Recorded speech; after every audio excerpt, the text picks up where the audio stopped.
it is often seen that students and their parents take action depending upon their choices or scores only when they reach at a certain age. एक ऐसे point पे आके वो decision लेते हैं जब उनके पास ऑप्शन नहीं होता है, और तब जब उनके पास टाइम नहीं होता है ज़्यादा सोचने समझने के लिए।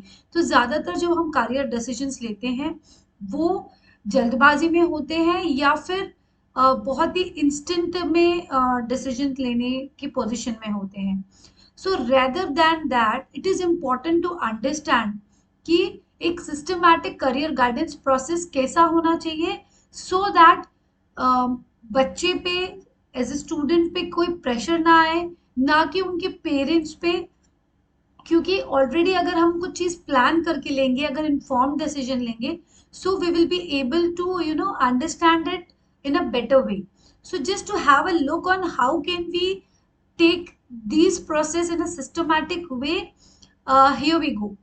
So if we start directly at age of 13 or 14, this is called the preparatory phase of our systematic career guidance process. In this phase, you have time for career, you can explore your skills and personality. Yes. Now, when if you start right from grade 8, you can understand what are career clusters, what are the life skills which you need to develop. अगर आपको कोई particular career अच्छा लगता है तो उसमें कौन सी स्किल्स है जो आपको डेवलप करनी चाहिए, that can be helpful to you. Third would be emotional intelligence, कि कैसे उसे आप इमोशनली हैंडल कर पाएंगे या नहीं कर पाएंगे, because there are some emotional challenges also in careers. Fourth is skills and competencies, कि आपको कौन सी स्किल्स लगेंगी and what will be the qualities और abilities that people would be looking for in you for a particular career. So these are few skills which you need to understand. These are few things which you need to understand once you start with your career process. All right. Now, when you promote to grade 9, that time would be your analyzing opportunities. You have your analyzing opportunities there. You must understand what are the subject choices you have, what are your personality, कि आपकी personality कैसी है, जिसके हिसाब से you can be in a position to take better career decisions. School level पे जो competitions होती हैं वो कौन सी कॉम्पिटिशन्स होती हैं, कैसे होती हैं, और उनका आगे चल के कौन से करियर्स में रोल हो सकता है। बिकॉज अगर आप ओवरसीज प्लान कर रहे हैं, जो कि हम अर्ली एज पे नहीं सोचते हैं, बट आगे जाके जब रियलाइज होता है तो हमें पता चलता है कि हमने ये किया था, लेकिन हमारे पास में ऑप्शन था लेकिन हमने किया नहीं क्योंकि हमें पता नहीं था। तो अगर स्कूल लेवल पे कोई भी कॉम्पिटिशन्स होती हैं, कोई भी स्कॉलरशिप एग्जाम्स होती है, लाइक ओलंपियाड है, स्पेल बी है, या दूसरी भी कोई एग्जाम्स है, वो जब हम अटेम्प्ट करते हैं तो it's important to you know understand कि वो जो स्कोर्स है वो आगे भी कई सारी यूनिवर्सिटीज और कॉलेजेस में कंसिडर किए जाते हैं। फर्स्ट। सेकेंड इज, अगर आप उनके सर्टिफिकेट्स गैदर करके रखते हैं और एक सिस्टमैटिकली फोल्डर में लगाएंगे तो it will create a portfolio for you. क्योंकि सिर्फ अब्रॉड में ही नहीं, फॉरेन यूनिवर्सिटीज में ही नहीं, बल्कि कई सारे इंडियन इंस्टीट्यूट्स भी है जो कि आपका पोर्टफोलियो देखते हैं and accordingly they can give you admission. So it's important कि at your preparatory phase you should have a core understanding or a basic understanding about your careers, about subjects, about the career clusters, about what skills you need to develop, about your intelligence, and you should start developing your portfolio. क्योंकि आपको बहुत extra effort नहीं लेना है, जो भी आप ले कर रहे हैं ऑलरेडी बस आपको उसको सिक्योर करके रखना है। जो भी स्पोर्ट्स इवेंट है या कोई अदर करिकुलर एक्टिविटीज है उसमें आप पार्टिसिपेट कर रहे हैं तो उनके सर्टिफिकेट्स आपको प्रिजर्व करना है, प्रॉपर तरीके से सिस्टमैटिकली तरीके से फाइल करना है। So this is what you can do during your preparatory phase. Now when you are in your grade 10th, this is your discovery phase. और इन डिस्कवरी फेज में आपको क्या करना है, you have time for self, you need some time for self assessment कि आपको कैसे अपने आप को एनालाइज करना है प्रॉपर तरीके से, be it your aptitude, be it your personality, or be it your interest. हम लोग जैसे साइकोमेट्रिक असेसमेंट जो लेते हैं उसमें करते हैं, ये आपके 3 मेन फैक्टर्स को एनालाइज करता है और आपको एक प्रॉपर रिपोर्ट देता है ताकि आपको प्रॉपर अंडरस्टैंडिंग हो with in a scientific way.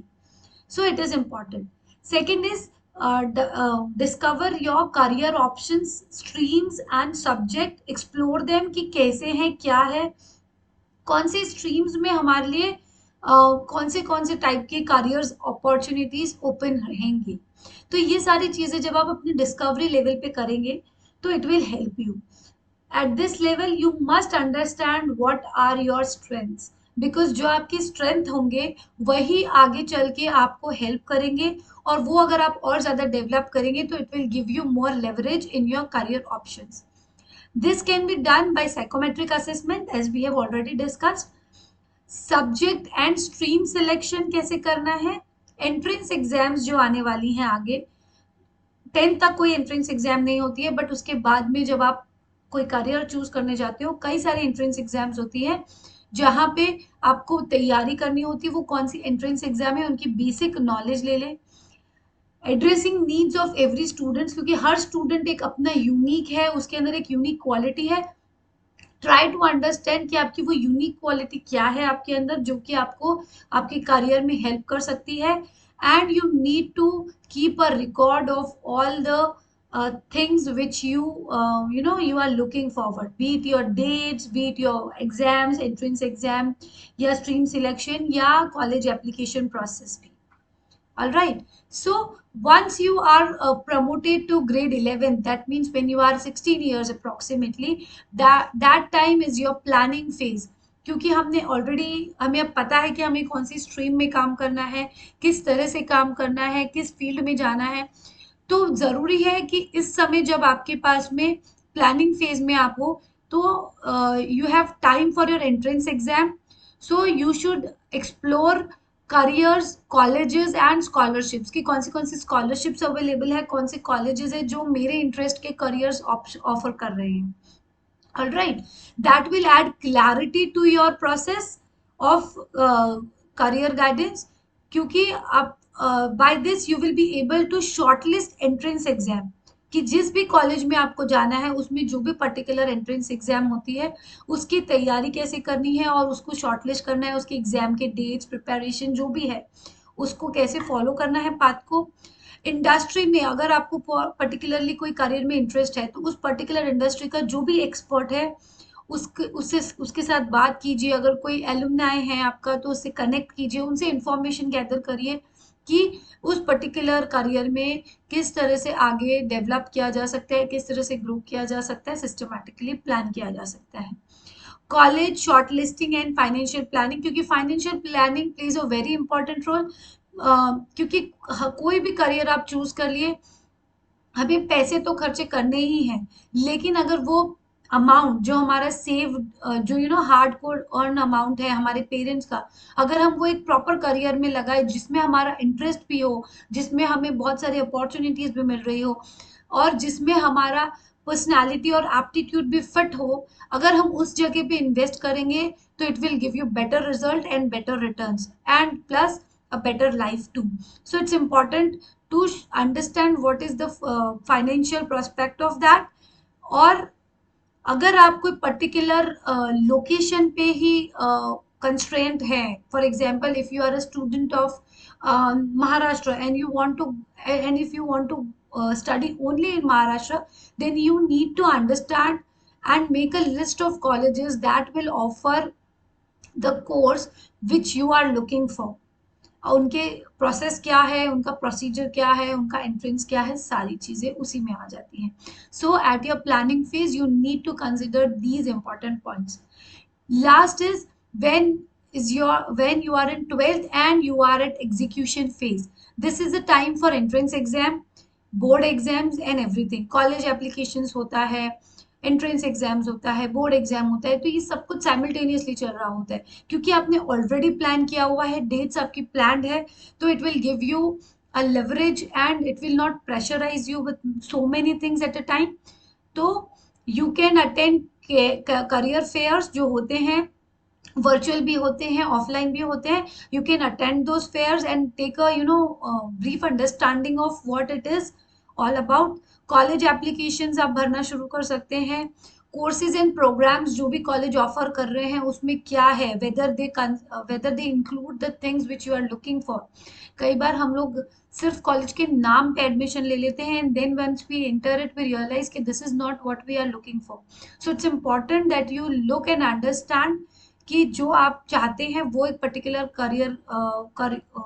एक पर्टिकुलर कोर्स में या प्रोग्राम में वो कॉलेज ऑफर कर रहा है या नहीं कर रहा है. स्कॉलरशिप्स कौन सी अवेल कर सकते हैं आप, कैसे फंडिंग कर सकते हैं अगर आपको एजुकेशनल लोन लेना है, तो उसके formalities you can go ahead with that too. Now it is also important कि आपको टाइमली नोटिफिकेशन मिले, जो कि अगर आप साइकोमेट्रिक असेसमेंट लेते हैं तो हमारा डैशबोर्ड आपको देगा proper notification about the dates, application dates, exam dates and all other scholarship related updates. So that also you will get into that. And one more thing is whether you can visit those colleges physically or virtually. Go to their websites, check करो कि क्या क्या है उस college में, कौन सी दूसरी activities है या इम्यूनिटीज है जो आप अवेल कर सकते हैं अपने इंटरेस्ट के अकॉर्डिंगली. क्योंकि कई बार सिर्फ पढ़ाई ही फोकस नहीं होता है, अदर एक्टिविटीज में भी हमें इंटरेस्ट होता है. अगर वो इंटरेस्ट भी हमें अपने कॉलेज में, अपने ड्रीम कॉलेज में मिल जाए, तो that will be an added advantage to your career. So this is how you can plan your career in a systematic way. जरूरी नहीं है कि हम उसे प्रेशराइज करें. जनरली ट्रेंड क्या होता है कि जब 10th का रिजल्ट आता है तब हम डिसाइड करते हैं या तब हम सोचते हैं कि अब आगे क्या करना है, डिपेंडिंग अपॉन द स्कोर्स. लेकिन जैसे इस साल हुआ है उसी तरह से अगर हम देखें तो स्कोर्स ही सब कुछ नहीं होता है. You need to consider many other things and you need to start planning accordingly. There are few competencies which you require. There are some skills which you require in a particular career, which you should always consider before opting any career. So this is all for today. Myself, Richa Gupta, millennial career expert, would like to see your comments and all the lovely feedback which I can get for this. Thank you so much. Subscribe to my channel. Bye bye. See you.